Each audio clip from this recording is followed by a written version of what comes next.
die lyn het ons vir Andrea van Heerden, sy is van Caring Daisies. Hallo Andrea. Hoor hierso Vincent en Kelly sit hierso by ons in die studio en jy wil graag ietsie vir hulle sê. So, die span daar in die ateljee, dis dan vir ons 'n voorreg hier van die Caring Daisies, al die mammas hier, al ons ondersteuners om te sê, daai bloedtoetse, ek kan nou nie onthou of dit Lancet of Empath is nie, is op ons gaan hom skoonmaak, ons betaal hom vandag, so julle kan dit afmerk op julle lysie en glad nie meer oor dit bekommerd te wees nie. So baie dankie. Dis dan daai Lancet rekening Vincent 15,000 wat die Daisies vir julle gaan sort. Dankie. Daar's 'n groep manne by Solrock Mining Services en hulle het gesê, hulle het gehoor van hierdie storie, hulle wil ook graag julle uithelp.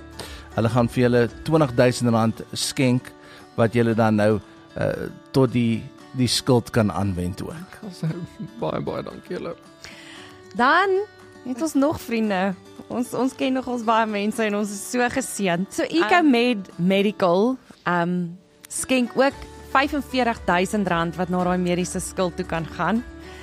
En dan skenk hulle daai hospitaalbed vir Alzani wat net julle hoef nie meer te worry nie. Die ander een is nou uit einde van die maand, maar sy het nou haar eie een te danke aan Ecomed Medical. En soos wat ons hulle ken naby Ecomed, hulle ket 'n ding uit en hulle maak seker alles is perfek.